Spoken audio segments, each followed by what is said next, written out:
Maggie tells us that there's 40 registrants from around the world, the Mediators Beyond Borders International world, and with the recording that you'll get after this. Let's engage in the dialogue and we don't have to take as many notes as you might otherwise.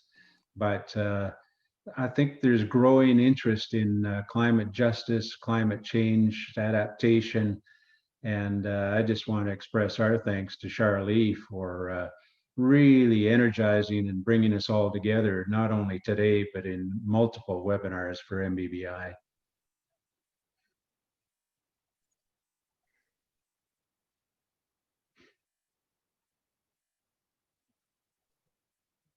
Yes, as David said, big thank you to Charlie for coordinating like all of these CCPP webinars or climate change policy project webinars and really making this like a focal point for MBBI climate change, that is.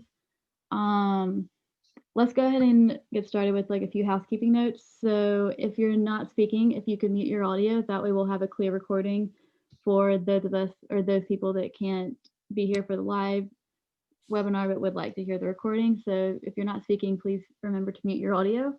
And there will be, like, if you would have a question, comment, thought throughout the webinar, if you could leave it in the chat and David and Kathy can get to it after their presentation. And there will be breakout rooms a little bit later into the presentation, and Kathy will explain it a little bit later, but just be mindful of that. So if if you have any thoughts you'd like to share with everyone else coming forward, and there will be a follow-up email in the coming days that will have the webinar recording, PowerPoint, and any resources shared. And without further ado, I'm going to hand it over to, and before that, sorry, we'd like to first off thank David Savage and Kathy Porter for hosting this webinar today. And without further ado, I'm going to hand it over to David. All right. Well, thank you again, everyone, for having your passion for our collective future. Our goal is advancing mediation as the evolution for climate justice. Climate justice is something that we increasingly hear about, but not many people, including me, have certainty exactly what is this. So this conversation in the next 90 minutes is really going to be including you and your voice, because we need to evolve. And as mediators, we can be the facilitators, the neutral third parties to build the dialogue.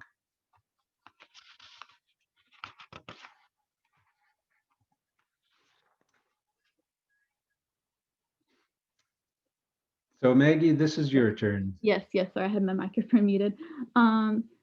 So before David continues with the presentation, we just like to briefly introduce our speakers. So as we mentioned earlier, big thank you to Charlie for organizing this presentation today. Our presentation, as we mentioned, is Mediating the Evolution of Climate Justice. So thank you for her for reaching out to Kathy Porter and David Savage. And Kathy Porter is a settler living on the unceded territory of the Secwepemc, I apologize for butchering that name, but Secwepemc peoples, lands known in the settler colonial terms as the Northern Columbia River Valley. Her experiences building community, advocating for rights and agency among living beings, humans, and others, has grounded her work as a mediator and facilitator. She is currently completing a Master of Design at the Ontario College of Art and Design in Toronto, Canada. Her research explores the use in art-based techniques to call in the differential, conscious, embodied, and feminist and indigenous theoretical frameworks. And we also have our other presenter, David Savage, and he serves organizations in creating better ways to work together internally and externally. Clients have David assess, design, coach, and train, evolve their collaboration, negotiation, and business development. He is committed to co-creating great leaders, negotiators, and sustainable organizations with a vision, accountability, presence, and insight awareness. David is the director of MBBI Canada, president-elect of Cranbrook Sunrise Rotary, associate of the Canadian Energy and Climate Nexus, and author of 7 books on collaborative leadership. So without further ado, I'll hand it back to David so he can continue on with the presentation. Thanks, Maggie. So who creates it? So who pays for it? Why do we care? Well, I think it's pretty obvious. We care about our shared future. We care about our economies, our work, our families. And I think at the base of climate justice is we care about others. So in 2019, the United Nations Sustainable Development Group issued these words: "The impact of climate change will not be borne equally or fairly between rich and poor, women and men, and older and younger generations. Consequently, there has been a growing focus on climate justice, which looks at the climate crisis through a human rights lens, and on the belief that by working together, we can create a better future for present and future generations." And I want to add in here, we are all personally involved. We are all consumers. We take action. So one of the frames here is not only inclusion, respect, but personal, national, and international accountability. Kathy?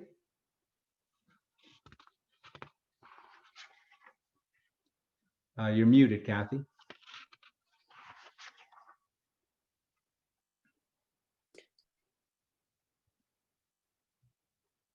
Oh, sorry, you're muted again.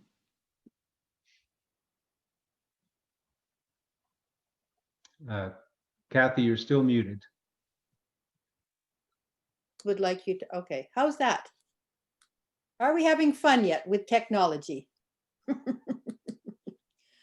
Anyway, carrying on from Dave's comment, I think the other reason for me is because not to engage in seeking justice is to permit these dominator, settler, colonial cultures to continue to look away from the harm they are doing. To not engage is to enable racism and the genocidal mindset, as referenced in the Truth and Reconciliation Commission here in Canada, and the unfettered acquisition of resources, often stolen, to continue. Rising sea levels, drought, firestorms ultimately affect us all. And we're here because we are beautifully diverse, creative, and innovative. We must and can choose to work together.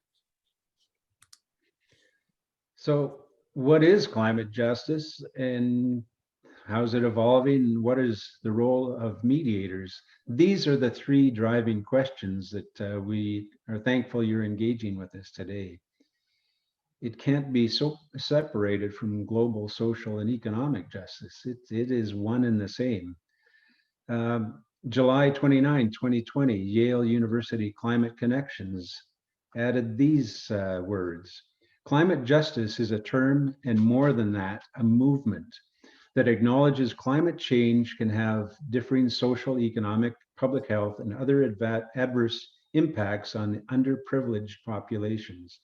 Advocates for climate justice are striving to have these inequities addressed head-on through long-term mitigation and adaptation strategies.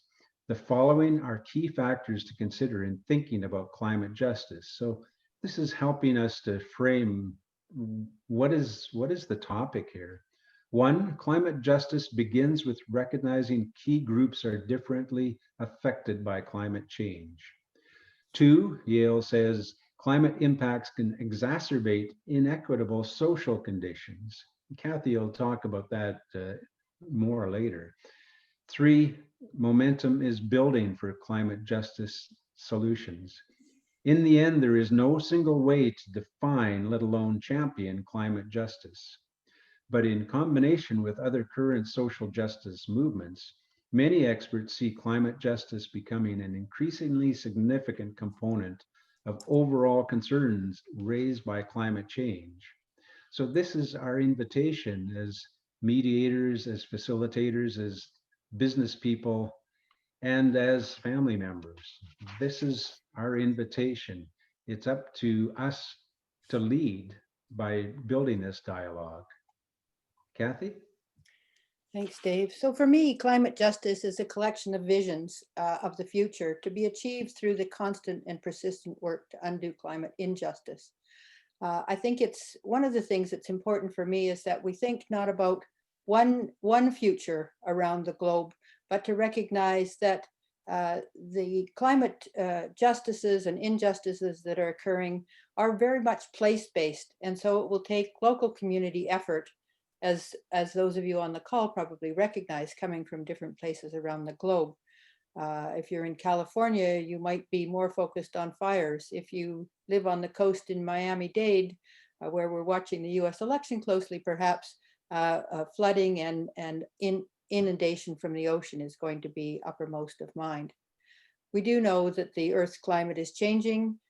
We know that injustice continue to be perpetrated upon all living beings, not only humans.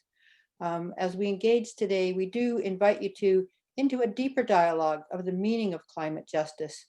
As mediators and conflict engagement practitioners, we must not only ask, what is climate justice?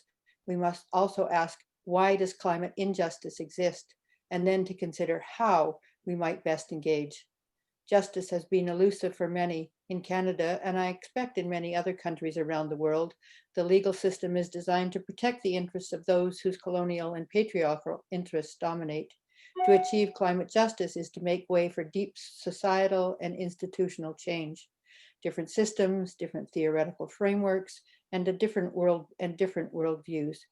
Mediators and negotiators have long been valued in community to allow space for sharing of meaning and the exchange of knowledge so necessary to transform the conflicts into living agreements, living transformation.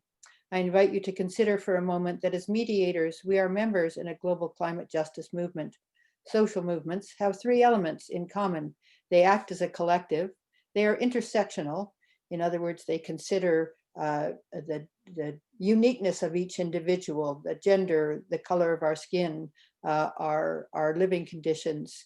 And thirdly, that social movements require people who have specialized knowledge. So as mediators, we are one of the specialized knowledge carriers that come to those climate justice initiatives. We can see collective climate justice in action with some recent events that we're probably all familiar with. Greta Thunberg's initiative, Fridays for Future, exploded around the world. COVID-19 brought into popular media the plight of individuals, communities, and countries ignored by political and industrial decision makers. The murder of George Floyd united social movement activists, bringing people around the world into the streets, yet again with a call for justice, for equality, for respect, and for recognition. To seek climate justice is to recognize we are all situated within a complex web. Therefore, I believe we must be cognizant of these underlying challenges. We must listen, as we were talking at the beginning of the call, to the pain and fear in the voices that place blame along with those who would deny any harm to ensure. As mediators, we are well prepared. We must listen to these various voices. Perhaps we might ask ourselves, who am I in this climate justice mediation? Dave. So what are the challenges? Well, one of the challenges is what is climate justice? It is very complex. In the coming months, as a negotiator, facilitator, and mediator, my job isn't to be an expert on climate justice because I'm not. But I've been reaching out to people like John Sheehan, litigator from Washington, D.C. Scott Meakin from Calgary, Alberta, has been a sustainability expert for decades. Courtney Catlin, who ran the Climate Change Committee at University of Saskatchewan and is now a lawyer in Vancouver. Megan Lim, who is in her master's degree in environmental economics, and others. And I asked, what is climate justice? And sorry to report, of the dozen conversations I had, nobody gave me the same answer. And most people kind of dodged and weaved. So we're learning this as we go. So climate justice obviously is critically important. It's often framed as we need to punish the bad guys. I also want to add to that frame that this is our opportunity for a new paradigm, a new economic, social, and environmental paradigm. We've seen in recent years those corporations that create shared value initiatives that put the environment first and get their directions from the community as to what they want to buy from these organizations, they actually are much more financially successful because they have my loyalty, my trust, and my world and my grandchildren at their heart.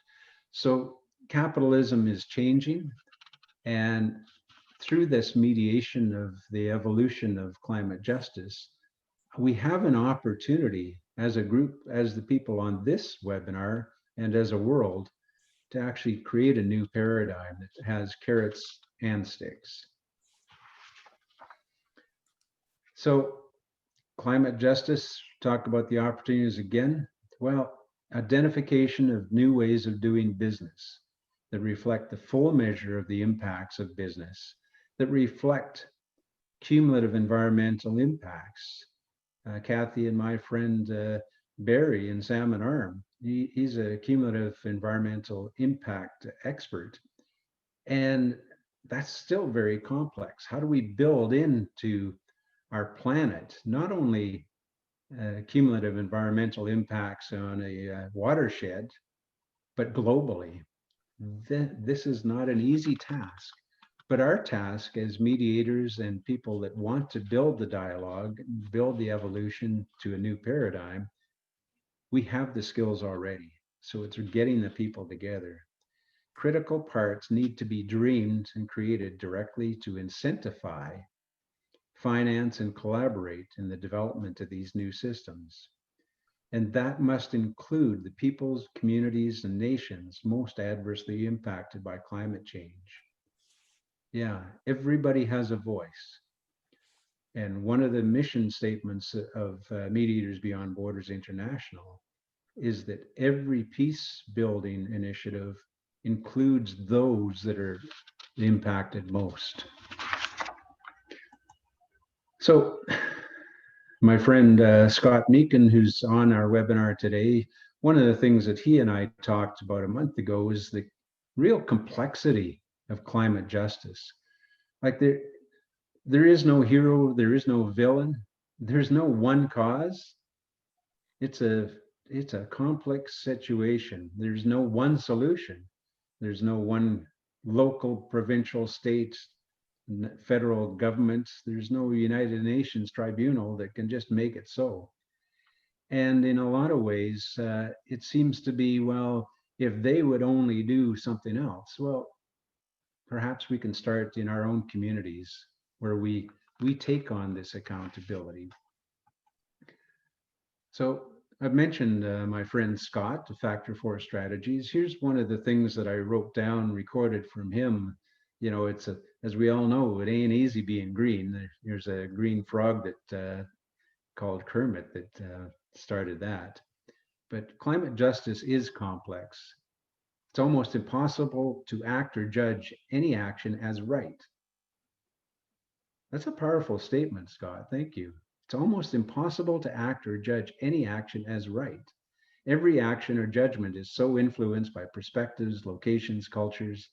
The impact of climate change-induced events varies. So how do we focus? What is fairness? These are critical questions.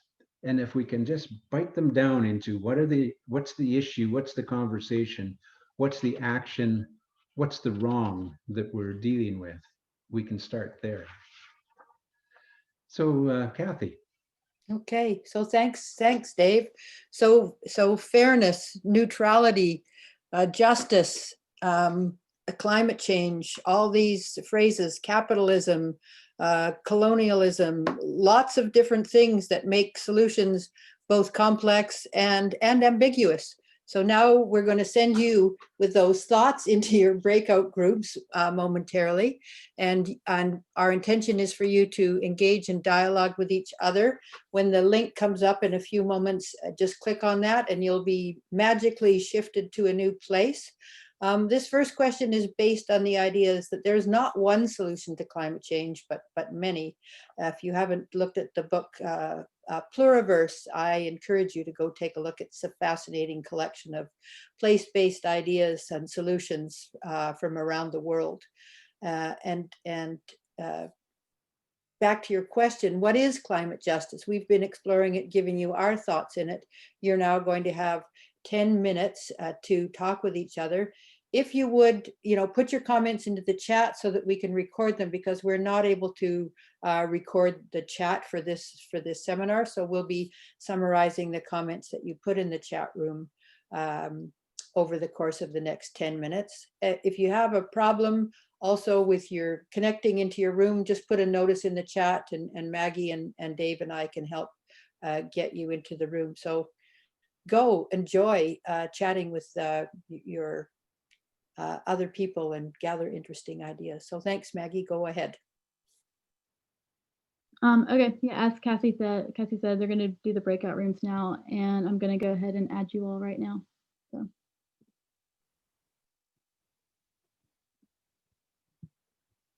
Okay, welcome back, everyone. Is everyone back in the room, Maggie? Yes, everyone's back now. Wonderful, wonderful. Okay, so thank you. I hope that was an interesting dialogue and you had some comments. So I'm going to go around to the group. I have the names of the group. So if you're not the person who was going to speak, then pass it over to whoever it is.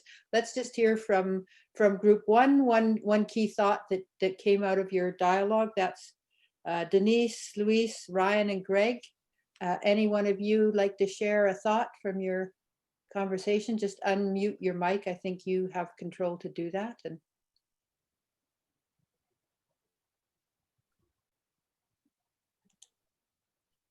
well, this is Louis, and I really don't like to volunteer somebody else, but I must say that Greg in our group was like an educator. He was aware, he was focused, his points were very clear. And I would like to ask Greg if he could speak up for us. And if you've just got one key thought that you could share from your group, Greg, that would be awesome. One key thought is that as we focus on climate justice, we can learn some important lessons from the environmental justice movement. Absolutely, thank you. That's an important thought. Okay, let's go to group two now, if we could. That's Alex, Charlie, Kathleen, and Scott. One of you like to leap forward? Charlie, go ahead. Okay, thank you. I will say that one of the things we did two or three things, but the first thing we talked about looking at this from the lens, not just from the human lens, but the lens of planet Earth, the lens of the planet itself. So looking at, and also looking at what amounts to accessibility and justifiable distribution of resources. So with that, absolutely. Great, thank you. Yes, we are all here on this one Earth together. Group three, that's Anne, Courtney, David, and Polly. Who's going to leap in there, please?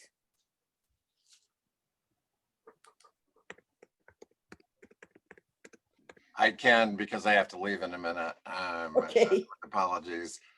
So very short time for discussion and report. I'll just highlight the question of, as mediators, in this context, particular emphasis on the need for insisting on inclusionary processes. Yes, thank you for that. Very important. I see heads nodding. And group four, Luis, Megan, Rob, and Vasiliki. If I pronounced your name wrong, I apologize. Somebody there?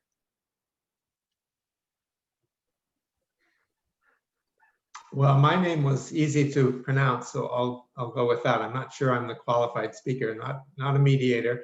We discussed what it is to be a mediator and what a mediator would be doing with respect to climate change and how that's different from world aid doing relief as it is for any catastrophe, whether it's climate change or not.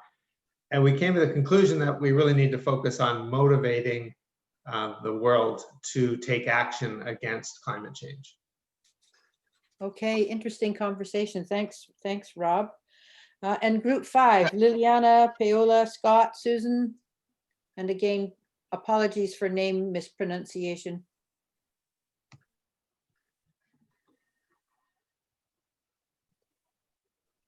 Anyone? Please. Okay, so I can go. Yeah, our discussion goes through mostly how important it is to work on prevention of the conflicts before they happen, so even in the environmental field or in climate field. So we don't have to mediate, we have to prevent. Okay, wonderful. Thank you so much. So I hope you enjoyed that brief moment of dialogue, and we will be doing a couple more. Maybe next time, just before you get shunted back into the main group, elect or nominate or volunteer one person to speak. That would be great. Okay, so thank you for all those different thoughts and ideas. Let's move on to the next slide, Dave. I think this is yours. All right, I want to talk about reality in my province of British Columbia, Canada. In May 2018, the city of Grand Forks was hit by what was termed a 70-year flood. 120 homes were evacuated. The downtown was underwater. Grand Forks isn't a very large place, and it's right on the border with Washington State. That's a picture of the Kettle River that meanders between British Columbia down into Washington, back into British Columbia.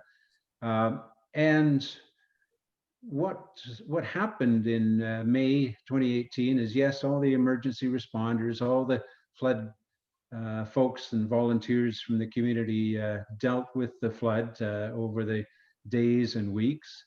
There was massive damage. What happened after that was created some gaps. When the three levels of government looked for funding to help Grand Forks rebuild, they found there was huge gaps. And it took until December 2019, in other words, a year and a half before those three levels came up with $50 million. So a year and a half before the money was even available. And you can imagine how that felt if you're a business owner or a homeowner. It's really, really difficult and not fair, not equitable. Another gap that happens way too often is we get into a climate disaster like this, and we look for villains. And the villain was clear-cut logging. So in September, middle of September of this year, a group of homeowners in Grand Forks launched a class action lawsuit against the Ministry of Forests and the government of British Columbia and the large logging company in the area. In other words, we wouldn't have these floods if you guys weren't clear cutting and the ecosystem could absorb the exceptional high snowpack that winter. That's an easy villain, and I've had those conversations. I've wondered about that myself over the years, but it's much more complex. What you find is, if you look at a map of Grand Forks, British Columbia, the Kettle River actually, for about 50 kilometers before it crosses from Washington State, it's in Washington State, and there are no forests. It's all grassland. So who's responsible there? If it was clear-cut logging, there's a gap. The other part that I want to talk about here is this draws necessary resources. My friend Garth is the executive director of forestry for the province of Alberta, and great guy, caring guy. To respond to the class action lawsuit, he actually had to draw a lot of resources away from wildfire management. Wildfire management in this fall, wildfires are tied to climate change. So you're taking resources from wildfire management to deal with the class action lawsuit. Another one is the province of British Columbia is really embraced the UNDRIP, the United Nations Indigenous rights and remedies. So I've been part of the collaborative stewardship for wildlife, having co-management between the province and the Ktunaxa Nation of the southeastern British Columbia. Resources were pulled off that. I think members of this group can see, and even some of you I know are lawyers, is litigation how we get climate justice? I'm suspecting that instead of having new designs for communities like Grand Forks that are adaptive and embrace the need to have better designed communities, more sustainable communities in so many ways, this could take hundreds of thousands of dollars and years before this piece moves forward. So that's just some of the complexity. And Kathy's got an example as well. So in this one, it started with a mediated solution. I found myself working for an engineering company a few years ago, and they knew that I worked as a mediator. So I was invited to come to the province of Saskatchewan to help with a complex climate change situation and to achieve climate justice, in particular for the Salt First Nations that were impacted there. This one was interesting. Originally, it was just the province and the railway that were involved in trying to wrestle with the solution, but the city kept saying, well, what about us? Every time everything floods, our septic, our expensive wastewater system is damaged, the dam breaks down. And so one of the first things that I suggested that we bring all of the parties that were impacted to the table to discuss what their needs were, what was important for them, what they really wanted. And so we did. We brought the agricultural community. We brought all the levels of government, including First Nations government, to the table. And everybody had an opportunity to present what was happening for them. And after several months, we were able ultimately to come up with a consensus agreement on a watershed management plan, because we were able to, as people have mentioned in the past, bring those affected parties to the table and give them all a voice. We were able to bring specialized knowledge holders to the table, hydrologists, geotechnical engineers, First Nations with knowledge of where the traditional use lands were that needed to be protected.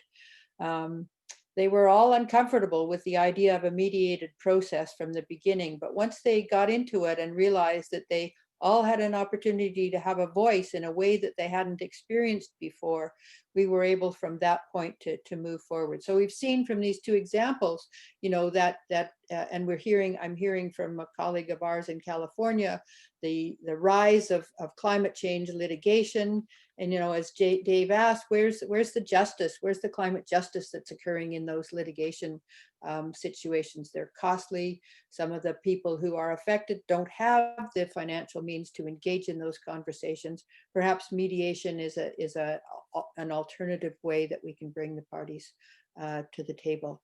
And so from that perspective, I think we'll move you quickly into the next dialogue, because we really do want you to have a chance to talk, to discuss, you know, what are the challenges and opportunities that you're experiencing. You've just heard a couple from Dave and I, but clearly this is a group with lots of experience. So again, you're going to be put now into your groups. And when you come back, I'm just going to ask you to share one opportunity when you come back. So please, Maggie, off the go, and we'll see you in 10 minutes. Thank you. And Hey, Yeah, no, go I'm ahead. here. Sorry, I need one. I'm sorry to do this. I need just 1 second because my computer died, so I just got to pull it up on my iPad. But yes, give me like 1 second, and we'll do the second breakout room. Okay.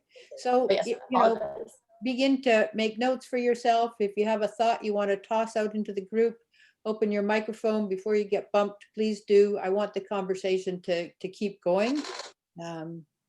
So thoughts, questions, comments, please.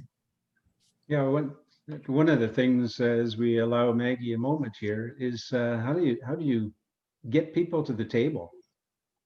You know, which is a traditional challenge of mediation. Is you know, it's oftentimes when the alternatives is really too painful. Yeah, I think that's a really critical question, Dave.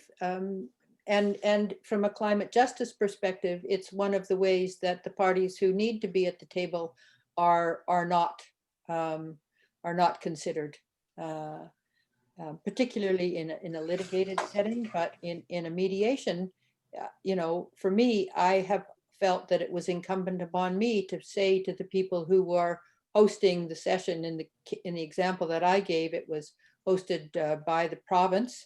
And I made it very clear that I needed to know, you know, who the parties were. I needed to check with all of those parties to see if there was anybody else that I was missing. And so the initial meeting that started out with just going to be 3 parties ended up being 15 different parties at the table. And when we got there at the first meeting, I asked Jane, did they think of anybody that was missing? And I was quite satisfied that we had done a pretty good job of getting everybody to the table, but that is certainly not always the case.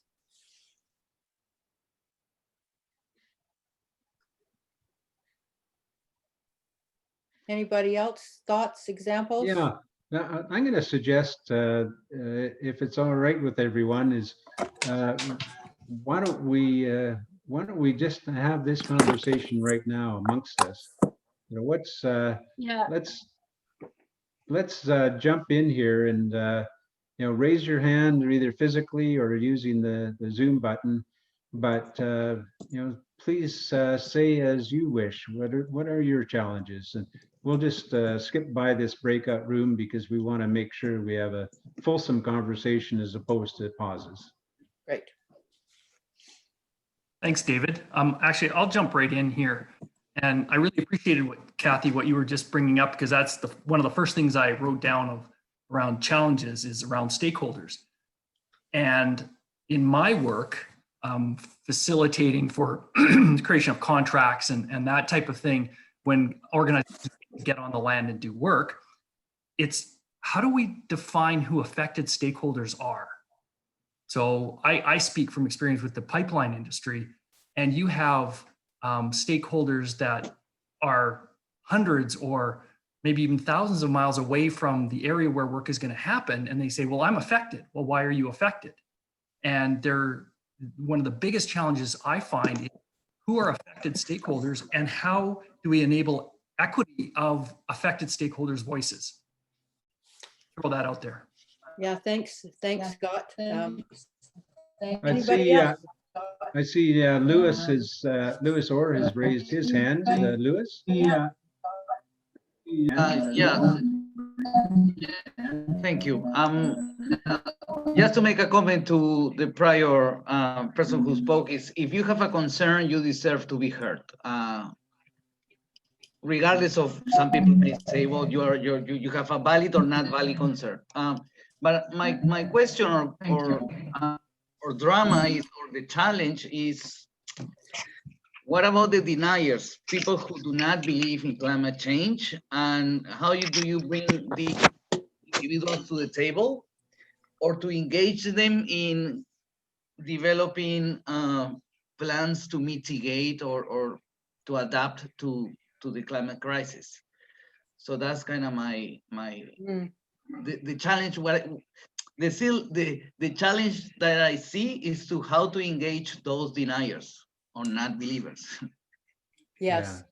Yeah, that's a really good question, Louise. Does somebody want to answer that? Anne, did you have your hand up or open your mic, or somebody else? Okay. Go ahead, Liliana. Okay, so yeah, on the first comment, I think what I should say is we have to shift our mind. It's not how we define who are the stakeholders, but something more close to what Louise also stressed, that is, the stakeholders, they will define themselves. They will come to the table as they feel they need, or as they feel they are suffering somehow any kind of injustice. And in that perspective, so I have learned a lot from MBBI in several meetings as well, and volunteering anyway, and in other groups as well. So what I should say is, you usually get out of the table the sensitive topics and go for the thing that is most important. So instead of discuss climate change with the deniers, if I know they are deniers, and the final thing we want to solve is the results of the climate change. It's how we are affected, how they are affected, how all of us are affected, and who is harming who can help who. So maybe we just can keep the climate change thing a little bit out and start the conversation from the point where you go for a sensitive thing, like everybody has a memory. So you can go to their memories, their feelings. Like, do you see any changes in the rain pattern, for example, when you were a kid and now? So, and go to a point, agreement point from ahead, yeah. Yes, Thank you. Thank you, I Liliana. see I see a comment from Ryan that it's all actually about trust, not facts. And to expand upon that, it's about building the relationship, is what I'm hearing. Ron Paulo, you had your hands up. Yeah, you know, I'll take off on what Liliana just said, and I think this applies really in any mediation. It's really about finding common ground, and she was talking about you know, getting to a point where we identify common interests, common needs. In any dispute, you know, there's always going to be those things that matter to each party. And that's kind of on the surface. But when we dig down enough and ask the right questions, we tend to be able to get down to identifying common interests. And I do also agree, let's not make it about climate change, because there are a lot of disbelievers out there that this is truly an issue. So that would require a whole separate discussion. I think just focus on the problem. You know, we've identified the problem, and the problem is its own entity.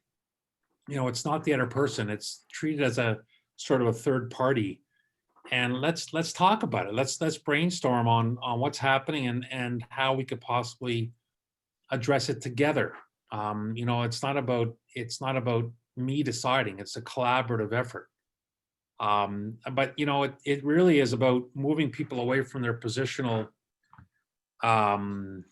situations and into a more collaborative discussion. And that to me is the challenge. You know, if we can get around that, and it might take more time than we'd like, then we can have some truly good dialogue. Mm-hmm. Thank you for that. I am a new mediator, but have experience being the person in my community that gets these different parties to the table. You know, in a number of different communities that I've lived. And what I'm hearing is a lot of conversation about what to do once we get them to the table. But getting them to the table, I think there's a certain demographic, and this was brought up in our group about inclusive, you know, inclusiveness at the table, that tends to be a mediator.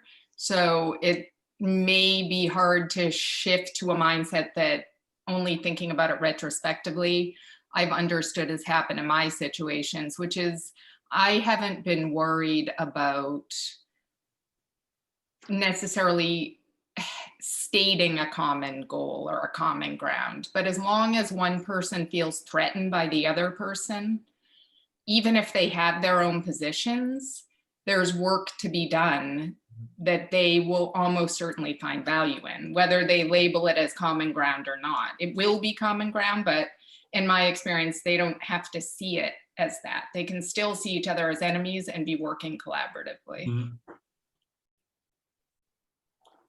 Yes, I think that's true. I think the other challenge perhaps as a mediator is as I mentioned earlier, this idea that we are third-party neutrals. But one of the things that arises in the climate justice mediation situation, as you were saying, Courtney, is people who are already marginalized, who are perhaps don't have access to the resources that other parties at the table do. And so then we have a role, not just to maintain the symmetry of the mediation and the neutrality of the mediation, but I happen to think that we have a role to draw out those other perspectives and make sure that those are really clearly heard at the table. And so that's something that I think is important to pay attention to. If I can follow up with a response to that, perhaps our role, and I don't know where this falls into the ethics spectrum, is to identify those sort of weaker parties at the table, you know, for whatever reason. And instead of right at the table, working to correct that power imbalance, reaching out into the community to find partners to bring to the table who may be able to help correct that power imbalance, so we remain neutral. Thanks, Courtney. Great thought. Anybody else? And Dave, you're managing the time, so. Yeah, I was going to suggest one more comment. I'm going to point to Charlie because she made some notes in the chat. And then I'm going to ask, with a half hour left and a little bit of technical challenge, I actually like having the 21 of us talk about this, not in a breakout room. Is that okay with everyone? And the last one that we do, we just stay together? Great. Okay, Charlie, and then we'll move to the next point. I believe my comment has already been raised by Courtney. It's the power imbalance, and for me, that is something very important in dealing with a mediation, because often it is very difficult to get. And I'm going to say, from one experience, the big company does not want who's involved in the extraction of the resource does not want to come to the table, and we need them to come to the table. They have to be part of the group.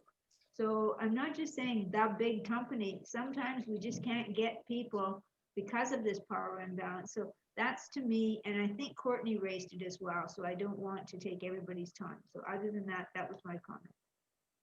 Thank you so much. So we will move on. Kathy? I think we can just keep going. You know, we've talked about all of these challenges. Let's just keep going down until we get to slide 18. We're talking about the evolving role of mediators, which was one of the key questions that we were going to ask in this seminar. We will be sending the slides so people can see these other points, but maybe if we just skip to there, and yeah, that one, that's great. Thanks, Dave. And again, what I'm hearing people do and say is this idea that we need to reflect deeply on what our role is as mediators. What is the best approach to those seeking climate justice? You know, to your point, Scott, I had the privilege of working in the oil sand, in the Alberta oil sands for about 5 years, and we had a group that included, you know, as you're indicating, Charlie, all the industry players were at the table. All the First Nations and Métis people were at the table. All levels of government were at the table, and we were able to get a very exciting and dynamic dialogue happening. But I think that's also rare, although maybe Greg and Charlie and others who've worked at COP and other situations have had equally positive experiences. As we talk about our evolving role as mediators, you know, our own processes must evolve to incorporate inclusion and this complex system. Just very quickly, I'll bring in an example of the Diablo Canyon nuclear reactor outside of San Luis Obispo on the Pacific coast of California. Along with Doreen Liberto and Duncan Autry, I was called down to facilitate a discussion about whether Diablo Canyon license should be renewed in 6 years. And very quickly, within about a day of conversations, it wasn't a mediation, it was a facilitated negotiation. We realized a few things is Diablo Canyon had 40 years of protests. Diablo Canyon created about a third of the revenue for the county and San Luis Obispo and employment. and Diablo Canyon was 40-year-old technology on the Pacific Ocean. So we got people together to, within a day, to agree, we've been protesting this for 40 years and we've never actually collaborated. And Savage, you kind of look like an executive guy from your past and your appearance. You should be the one that can convince Pacific Gas and Electric to come to the table. So we had Stanford, we had the mayor of San Luis Obispo, we had the environmental groups, we had many, but we didn't actually have the owner of Diablo Canyon there. We agreed that our plan would be to start with a focus on 10 years from now, and then work back. What are the systems? What's the financial guarantees? What's the accountabilities? What's the community involvement? Where do we want to head with respect to our energy use for that region? And everybody was excited. Then a month later, PG&E said, well, we're only going to invest in renewable energy. And everybody left. Everybody left the group.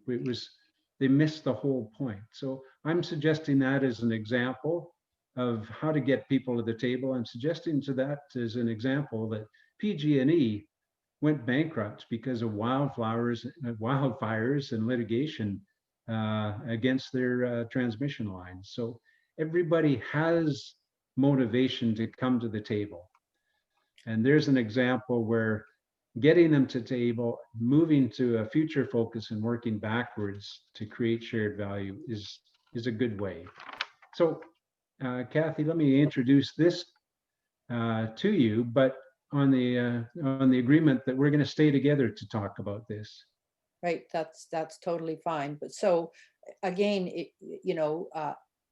open your mic, put up a hand, we'll try to capture the names. But now let's think about what the opportunities are. What are the strategies that you can suggest for our role as not only mediators but facilitators of complex climate justice, climate change disputes, whether we label them as such or not. And this time I invite you also to get creative. If you just want to draw a sketch on a piece of paper and show it up of what that evolving role looks like, then great. Have at. Charlie and I are both engaged in the creative arts in mediation, so we invite you to sing a song if you so choose. But let's hear what your thoughts are in terms of where you see the role of mediators in the future, in particular as we look at the impact of our changing climate and our long-standing injustices, particularly for Black and Indigenous and other marginalized communities.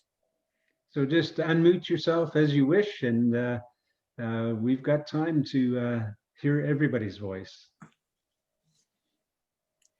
going to go to gallery view, and so maybe if you put your hand up, I'm not sure I can see everybody, but maybe that'll help.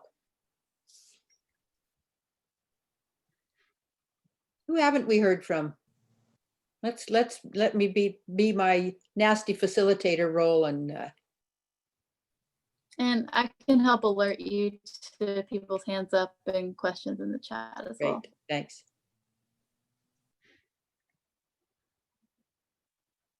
Hey, Anne, any thoughts?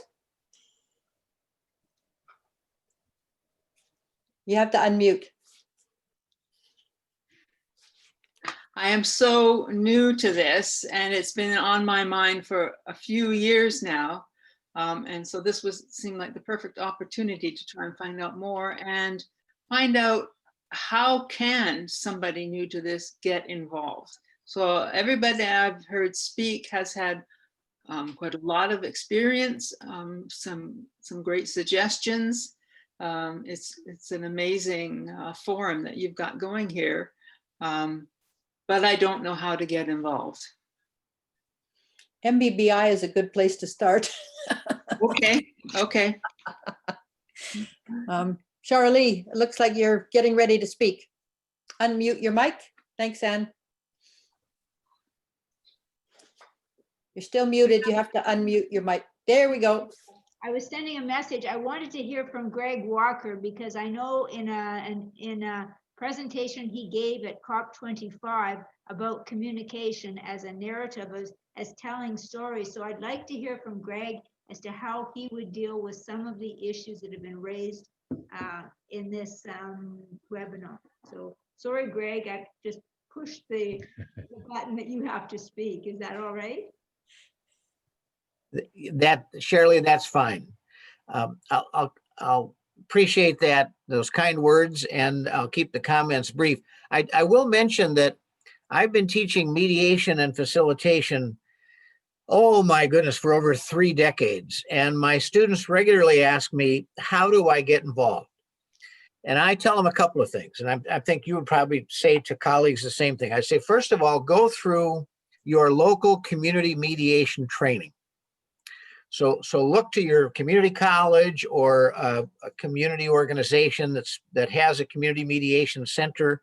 Yes, it's not climate change, a climate crisis, it's not environmental, but you're going to learn some fundamental skills. Then I said, secondly, look for places you can volunteer.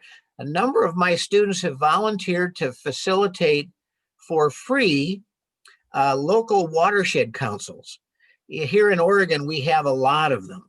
Because they're supported by legislation and public money, but they don't have big budgets. And so a number of my students have taken my courses, then they've gone through some community mediation training, then they volunteered to facilitate these watershed councils, which are relatively low risk, high reward. They're not highly controversial. And so those are some things that I've told students. To share Lee's question about, well, kind of what have we learned over time, and I'll relate this to the broader question. I've been in the trenches like David and Kathy and many of you for a long time, which is why I have all this gray hair and now have a ponytail because I refused to get a haircut during the pandemic.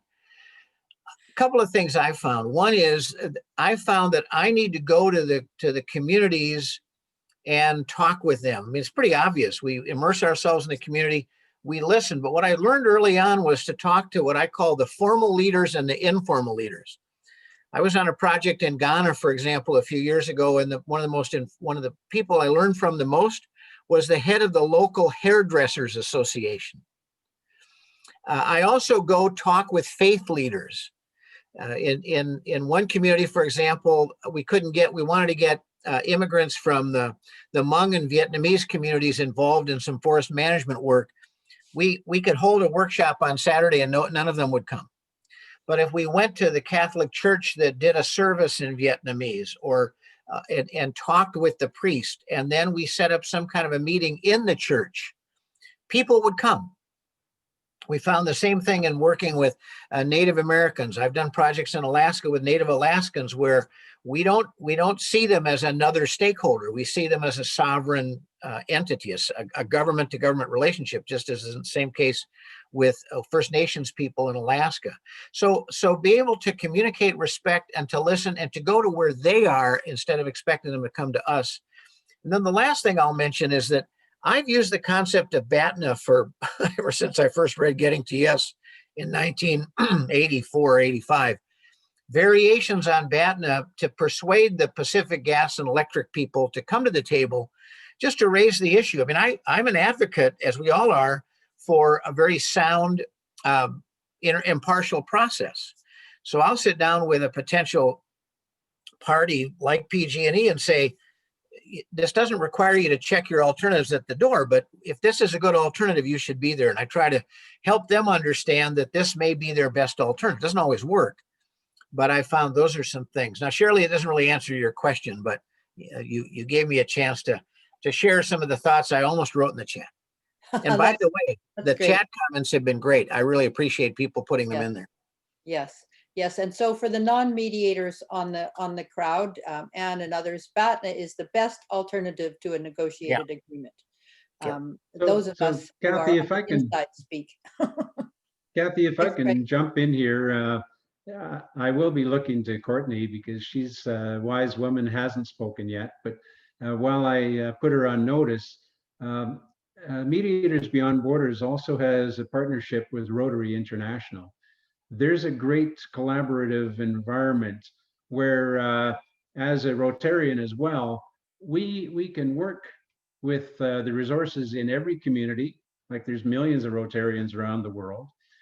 Specifically, there are Rotary youth exchanges, Rotary leadership groups, there's Rotaract groups. So the people that are going to be most effective coming forward are the future leaders, the 16 to 22-year-olds that are within youth exchange and leadership and Rotaract, to really engage with them and teach them dialogue, listening, curiosity. It's a powerful life-building skills, which will also help us evolve mediation and climate justice. So, Kathy, I'll put it back to you, but I'm suggesting you voluntold Courtney as well. Well, I'm happy to voluntold Courtney, and then I thought I might just go through and check in with everybody and give everybody a chance to make a comment. So Courtney, please unmute your mic. I'm delighted to hear what you have to say. I actually just had something for Anne, and then I wanted to ask you a question if there's time, but maybe we can hear from others first, and if there's time for a question, I'll ask it. Anne, if you do marine genomics at all, I put my email in the chat to you, so reach out. I'm in Gloucester, and there's plenty of work to be done there. And then, yeah, Kathy, maybe I'll wait to ask you a question once everybody has a chance to talk, since I've already spoken. Sure, go ahead. David, is David still here? I know some people have left. Okay, Polly, still Polly here? No, let's see. Lewis Cohen in Florida. Here I am. Thank you. Well, I usually communicate based on experience and creating a strategy for the evolving. And I mentioned some of this in the group, and I also mentioned some of this in the chat.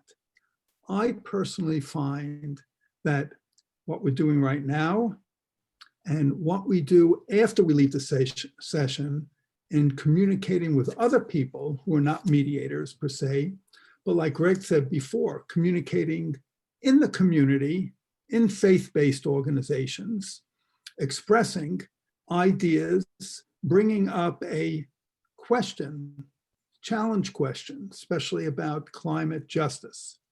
Now, I always, right next to where I'm sitting right now, I have this little pen plaque. It says either write something worth reading or do something worth writing.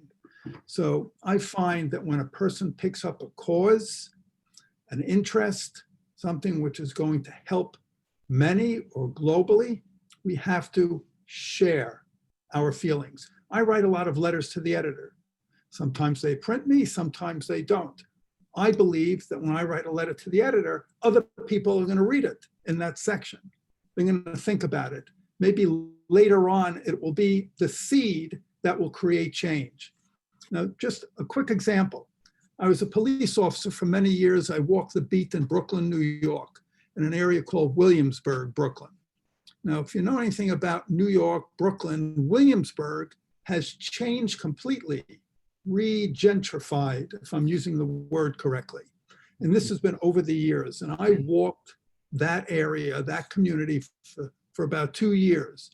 But then the community residents who were lower income, was a high crime area, at least in the beginning. After I finished my 2 years, there wasn't as much crime.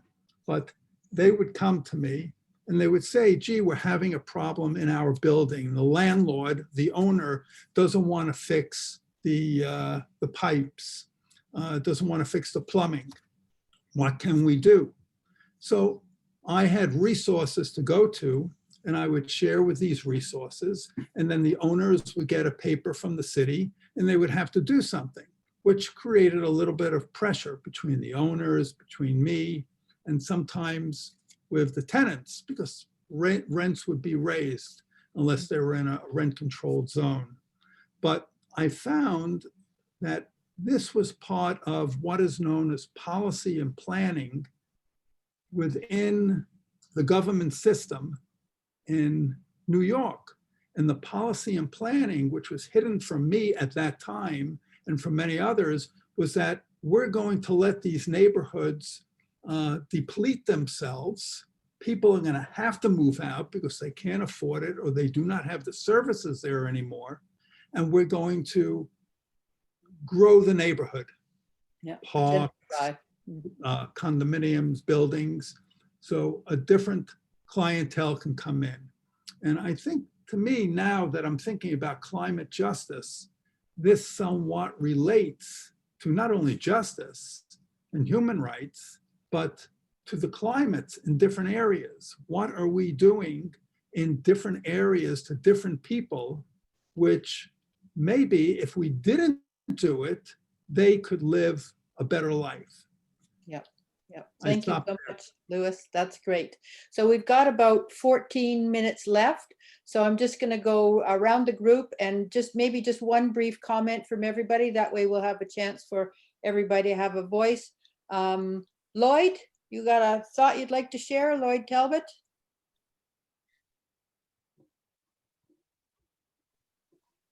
Well, only that we have to be very careful in terms of the maintenance of our open spaces and park areas in our communities. Studies are undertaken. Well, it's an underused park or space and so on. But in fact,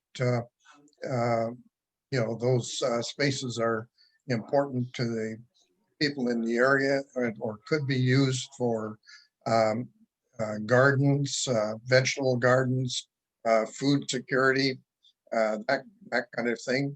And they're important as heat island reducers. You drive through a park, if you have a temperature gauge on your car, you can actually see the temperature drop as you drive through that park area.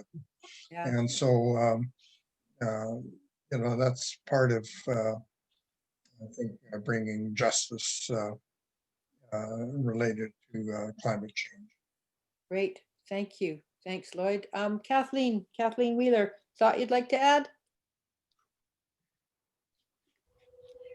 Just that this has been just a tease. Indeed. There are just some very powerful questions that you've gotten me thinking about, like the power imbalance and how to address that, how to get stakeholders to the table. It's just been very thought-provoking, so thank you. Okay, thanks, Kathleen. Larry, anything you'd like to add here? I just came in late after being on another webinar, and I apologize. So I was just thankful that maybe I can hear what you all have been through and listen to the remarks of others that have been there. So thank you much. Great, thanks, Larry. Vasiliki. Hello. Well, yes, look, sorry.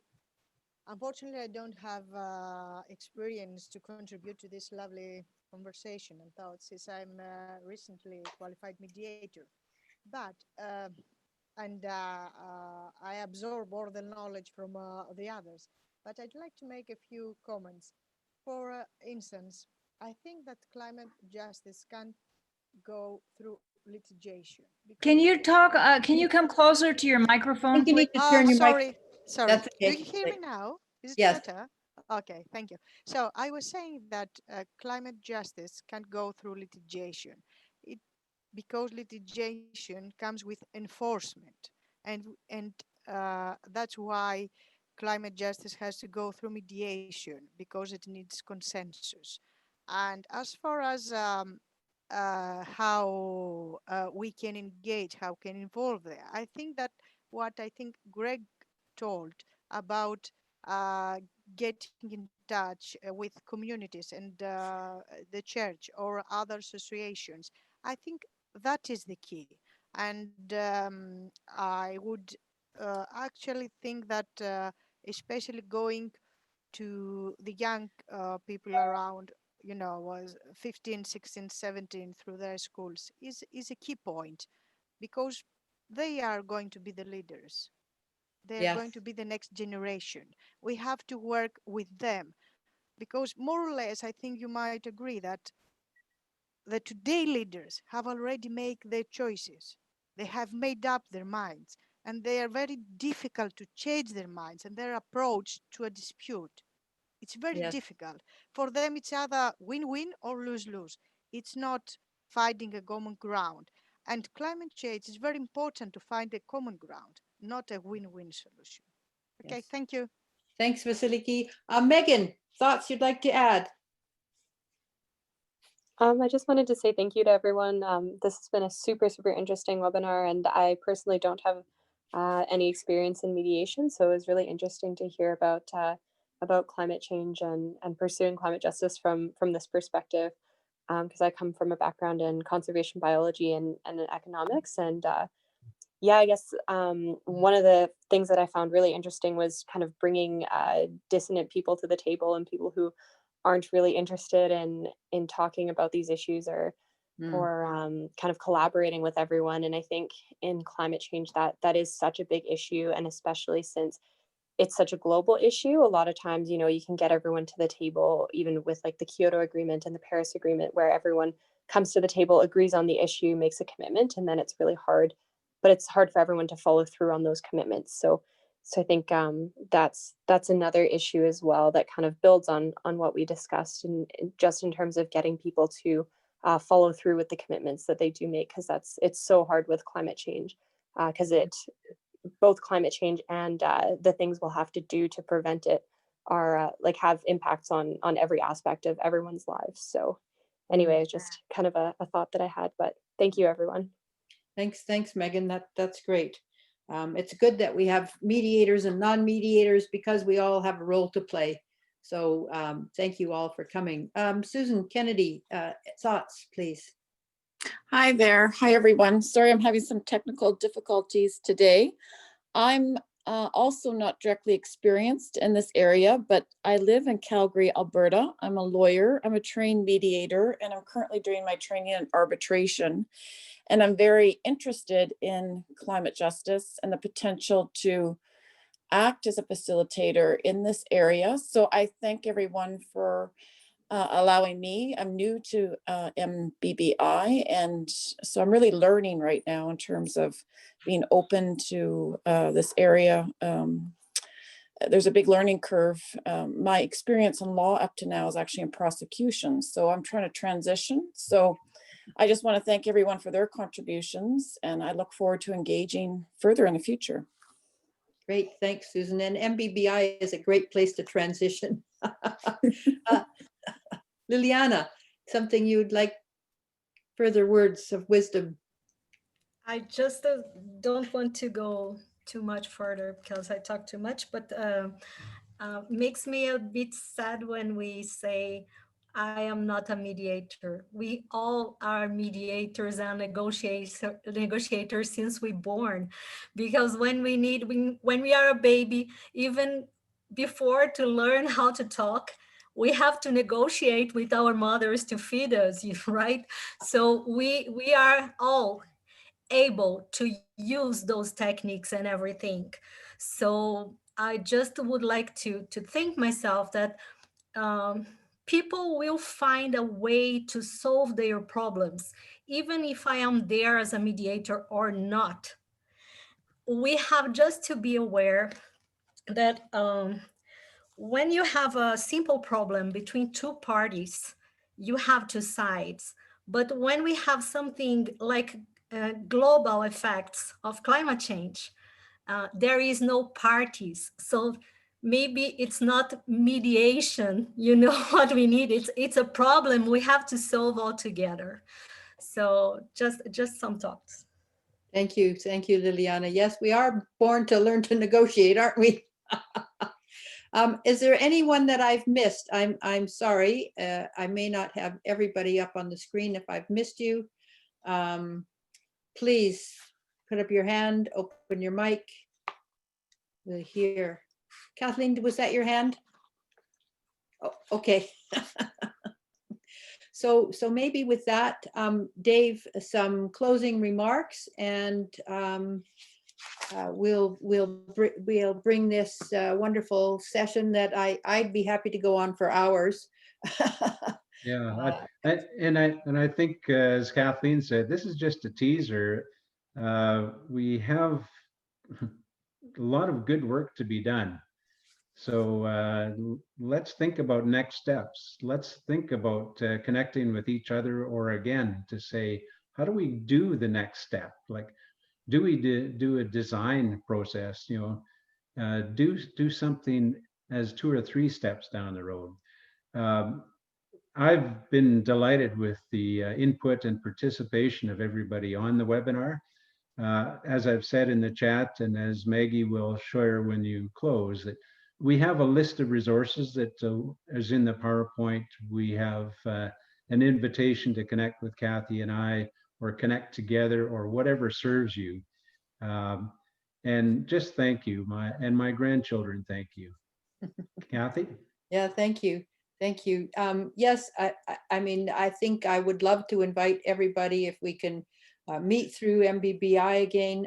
As indicated at the beginning, I'm working on my master's degree right now. I'm looking at the use of drawing and sketching in climate and other justice mediations to help move us out of the words and out of our thinking from here up and into our whole embodied experience. And I think certainly with climate change, it's one of the things that is so very important. And so if anybody wants to come and play in that field using my design and futures thinking techniques to wrestle with some of these problems. I also really appreciate people's thoughts, and consider it to each of you an invitation to go out into your communities and connect with people. I understand that in the time of COVID, as Sharalee was saying, she's on lockdown right now, and many of us are restricted. We're all getting together from our homes, and we can still reach out through the internet. If you're Zoom zombie, you know, maybe just as Lewis suggested, writing a letter to the paper. They're still looking to print stuff. So I think that, you know, in each of our separate communities, there's not one solution to climate change. There are many, many solutions to climate change, and we can each be involved in seeking those others. Not only the leaders, somebody said, but also the informal leaders, very important aspect of the work that we do, as you know, moving away even from the term mediation that can scare some people away. I'm not in conflict. You know, this idea of community transformation, community engagement, finding other ways to talk about things. I know that you know, cats also need to be involved in the process. Trees need to be involved in the process. Birds need to be involved in the process. So there is much work to do, and we're all doing that work already. And I'm grateful to everyone who came today for the work that you are doing. Some of you obviously quite consciously and engaged, and others doing it unconsciously, and perhaps now you go away with some more awareness of the good work that you're already doing. So thank you all for coming today. Thank you for MBBI for hosting.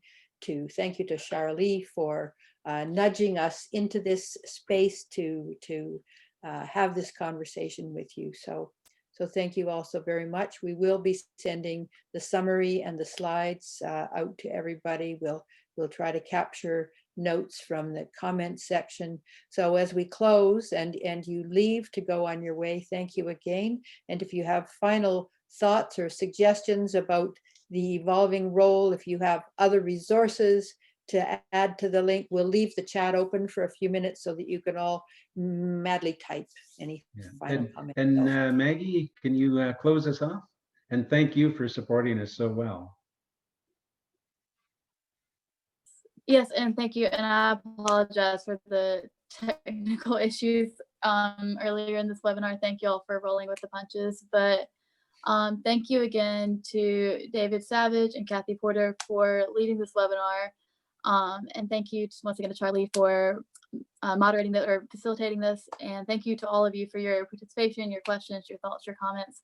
And we hope that, as David and Kathy said, this is just a start to this conversation, and we would love for all of you to stay in touch and to follow up. And yeah, we do these webinars so that they're like a starting point, not just in and of itself. So, and as they both said, expect a follow-up email tomorrow with a list of resources, PowerPoint, and the recording. And I don't have anything else, but yeah, thank you all. Thank you all again. Thank you, David. Thank you, Kathy. Thank all of you. And as Kathy said, we'll leave the chat open a little bit longer if you have anything else. Hang on, Charlie wanted to say something. My last comment is we have a set of webinars that are already set up for 2021, and we hope we will see all of you there in February, March, and April. Okay. So welcome and thank you. This is an excellent webinar, and thank you, David and Kathy. It was terrific. Great.